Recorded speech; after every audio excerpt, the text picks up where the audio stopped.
Hey everyone, this is a fundamentals tutorial on how to use Kinemaster. Um, these are the projects that show up on the right side of the screen.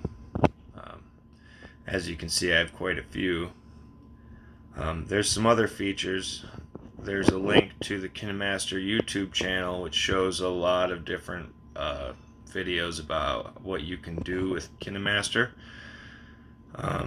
I have to get this stuff out of the way, as the last thing I was watching last night was epic rap battles of history. So there's also a marketplace section where you can pick up all kinds of sound effects and overlays and different fonts and music and all kinds of stuff. Um, I don't really get into this. Everything that I use is either from the YouTube music catalog. There's probably a different name for it, a music archive or something to that effect. YouTube has lots of free music that you can use, and I don't get hung up on things like font and whatnot. I just pick one that pops and stands out, and I use it consistently.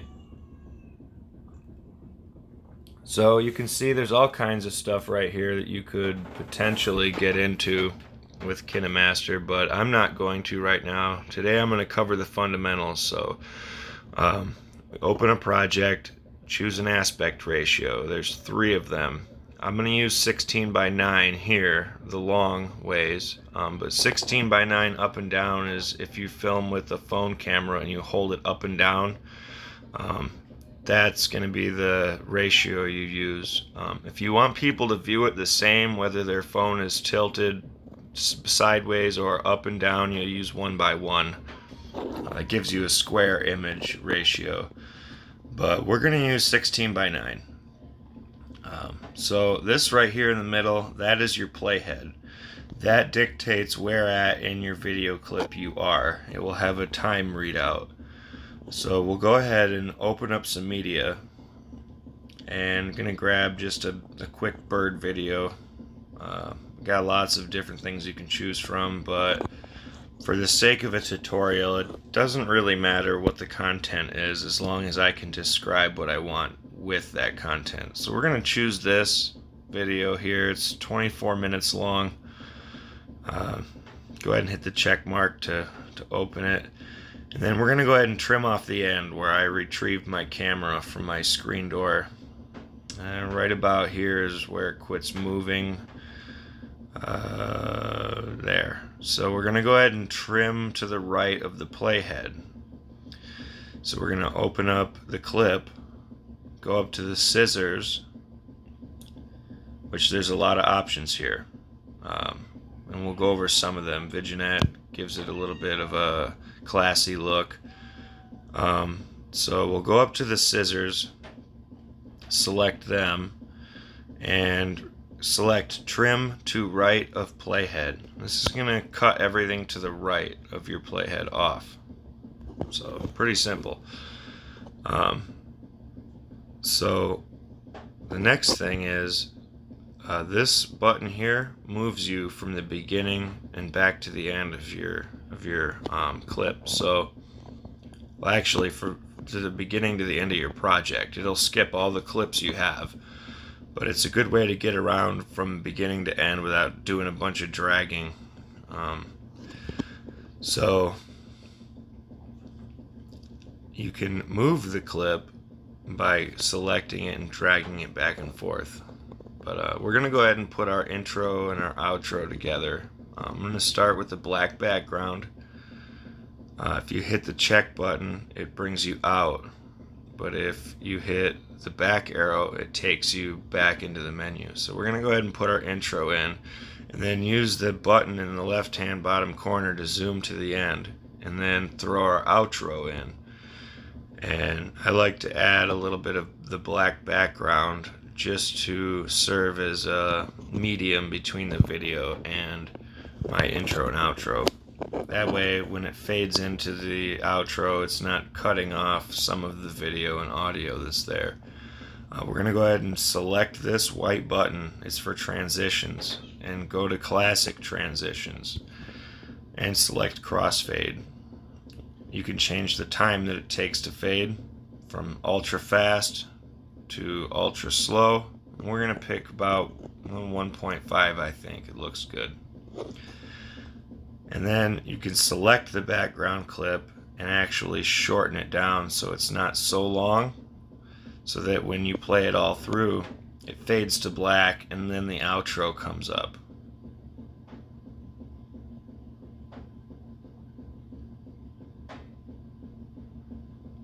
So yeah, I think that looks a little bit cleaner. And I'm going to do the same thing on this end. I'm going to shorten that down real good. And we're going to throw a transition right here. Do a crossfade just like we did last time. But you can see what the other ones look like. I'm just partial to a crossfade. It seems the most professional looking to me. So go ahead and play that through. Boom, strike, then it lights. Crossfade. Alright, so now we're getting into the clip, and I'm going to show you a little bit of the fundamentals of what you can do without stretching your imagination too far. You got a layer section. We're going to go ahead and add some text. You'll see that a lot in my videos, so I might as well show you the ins and outs of it. Go ahead and just type your message. Mine's fairly simple. I'm trying to get subscribers, so we can change the color of it. I like a bright yellow. I think it stands out on almost any background. You can change the size of it or the tilt. And it likes to snap to the center of the screen just to help you out, so don't fight it. It looks better centered. So we're going to choose some animations. There's a lot of preset ones. I like this one. I feel like it's the most smooth and it draws the attention. So if you hit that check button, it brings you out.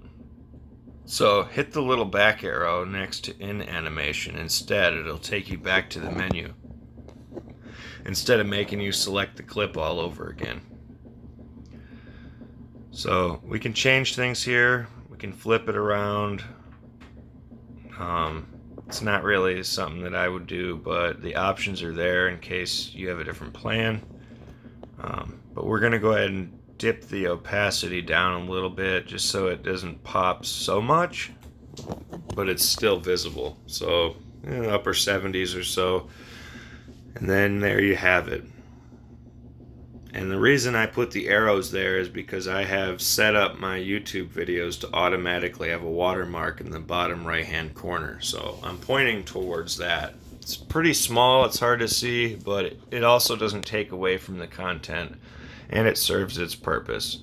So I can't really complain too much. So right here I'm trying to use the voice recorder just to show you how it works.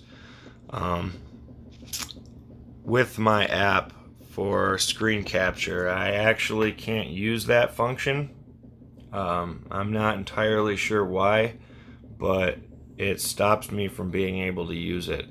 But rest assured, I'm using it right now that I'm no longer recording my screen. So I could have just spoken, but I wasn't in a quiet place while I was filming this. So you guys can zoom in and out of the project so that it makes it easier to navigate from one clip to another just by dragging it in or out. Like right now I have it drug out pretty far, so it's easy to get around. So I'm going to select this music. This came from the YouTube Music Archives. It's free to use for anyone. Just showing you how to put music in. We'll go over how the volume envelope works here in a minute. There's the audio filter. It's kind of a novelty thing, but this volume envelope is pretty cool, and I think most people could benefit from it if they're recording in a loud place. You can go ahead and drop the volume down in certain parts of the clip, and then you just add a point and drag the volume up. So at the beginning of the clip, it will fade into the full volume. And then see here, we're dragging all the way to the end. And we're going to add a couple more points in there. I'm going to say like right here, and then we'll throw in another one. We'll turn this down. Yeah, so that it fades out gradually at the end of the video.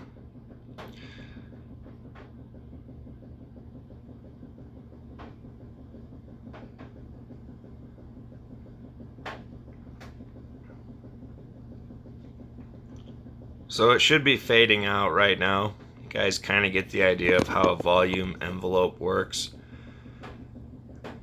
It's pretty simple, but very handy. So here I'm zooming all the way out of the project, and look how quickly I can zoom through that whole 6-minute song. Like one swipe and I'm all the way through. So keep that in mind. So we're going to go ahead and change the volume envelope at the front of the song, because I don't think that it really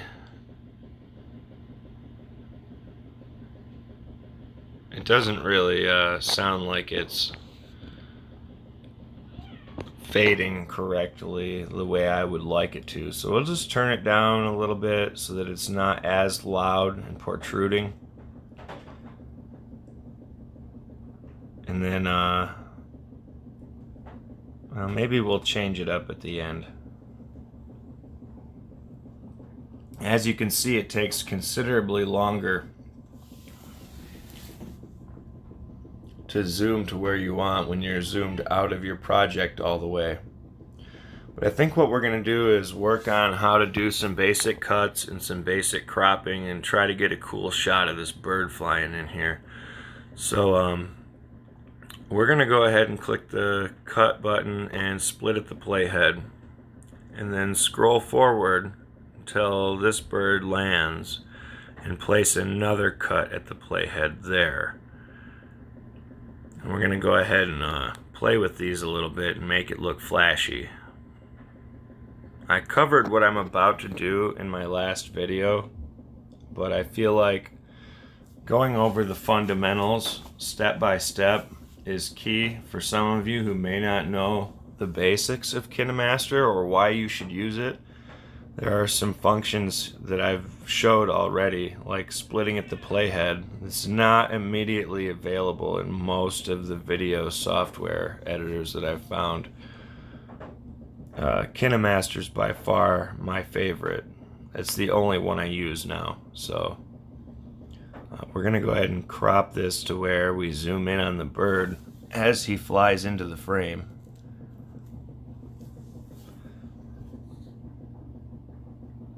Just going to go ahead and try to work this out real quick. See, he's coming in and he's going to leave the frame. Going to adjust the cropping a little bit.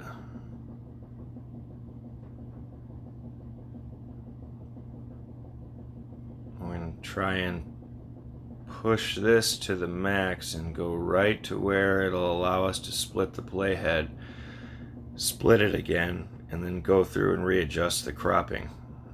So this will make the crop move faster.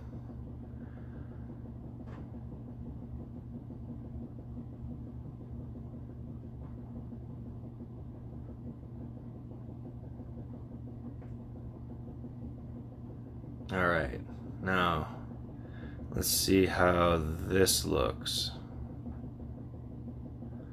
Oh yeah, he's in frame, and then it jumps because of that last cut. But that's okay, we'll show you guys how to get over that little jump.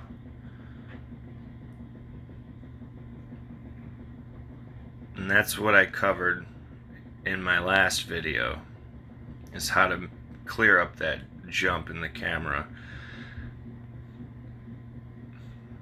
I'll go into it in slight detail, but I'm not going to go over it in full detail.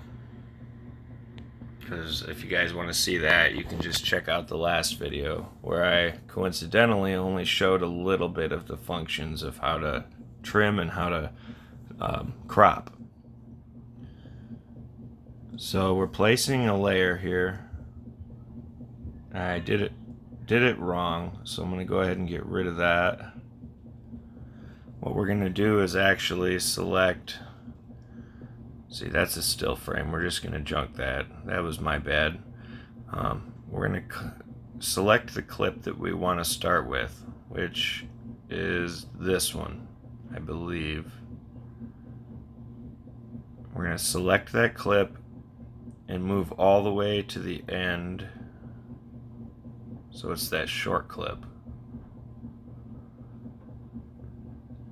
Yeah, we don't want to transition here. We can make our own.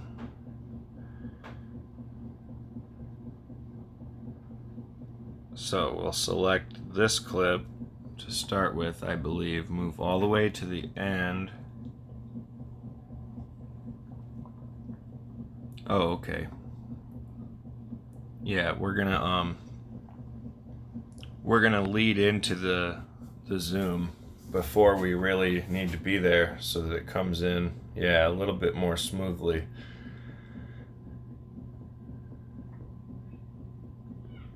And then we're gonna zoom out so that it all comes together the way that we want it to. So starting to zoom in, capturing the bird while zoomed in. But yeah, you can see that camera jump when it switches frames. So we're going to drag to the end of the clip and select that box with the brackets and then the bottom function. Zoom it out until the marching ants are out of the view, and then bring down the alpha opacity for that layer to about 60 to 62%, somewhere in that ballpark. And then you click on the video clip that doesn't match the image and simply drag it to match. And that will make your clips line up when you go from one clip to another. So we're going to go into cropping and drag it to where everything matches. We'll have to zoom it a little bit to make sure it's at the right zoom distance. So here we're zooming back in and adjusting as needed. And you only need to get so close. The eye can only perceive so much of a difference. So as long as you're close and most of your image isn't blurry, it should work out just fine. So select that clip, and we're going to lower the opacity down to nothing.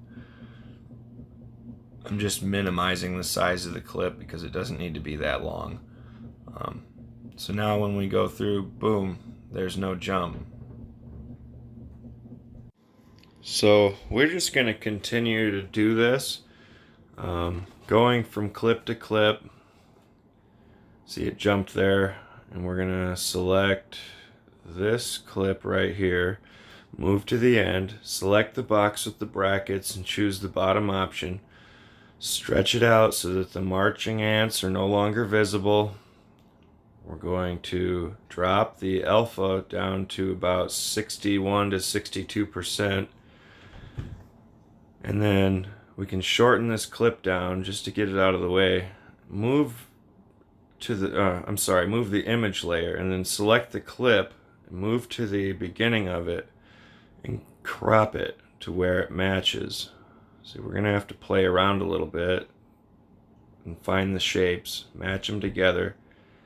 Like I said, it only has to be so close because the eye can only perceive so many differences at a time. So we're gonna go ahead and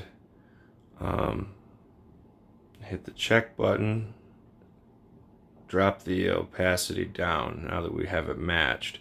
So when we play it through, nice and smooth flowing, no jumpy camera. So now we just need to select the crop function.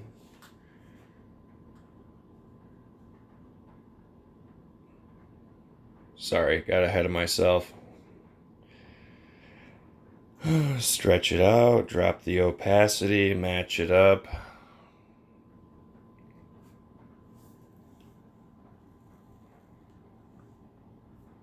Drop it down to about 60-ish.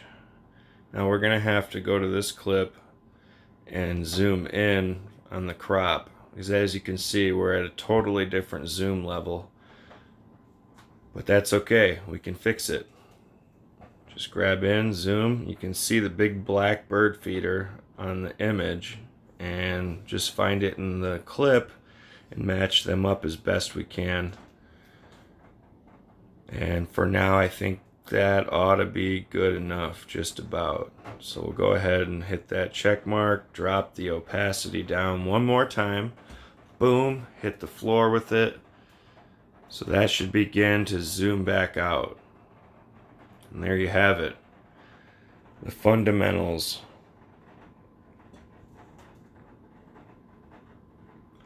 So we're going to go ahead and just cut off the end of this video. Doesn't need to be that long for this purpose, and we're going to go ahead and just, well, cut off the beginning of the video, and then we'll play it through.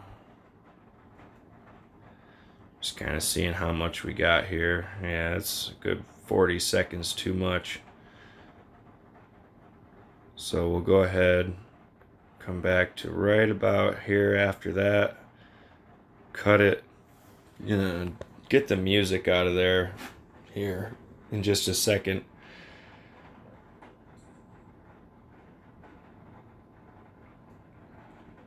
Boom, there's the text layer.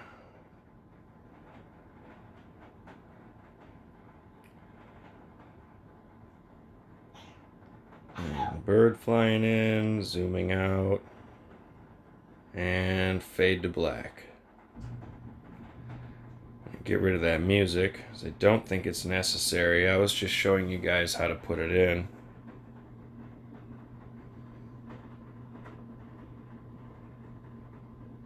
So here I'm trying the voice again, thinking that maybe it was just too short. So I made it extra long compared to the last ones, but again, the screen capture app I use to record my actions won't let me add external audio through this app, through the Kinemaster app.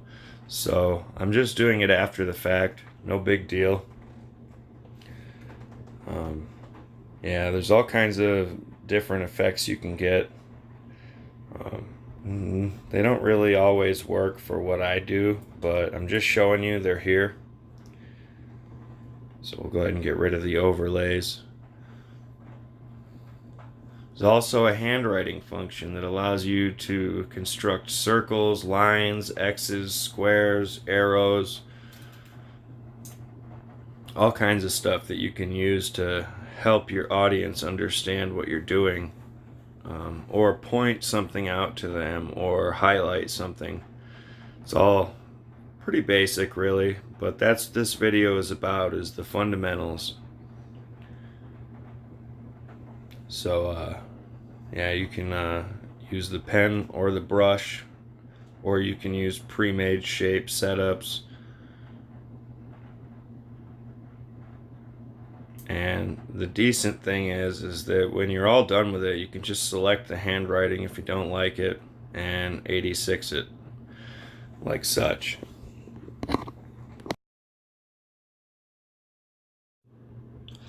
Alright, one more thing that I forgot to mention, you guys.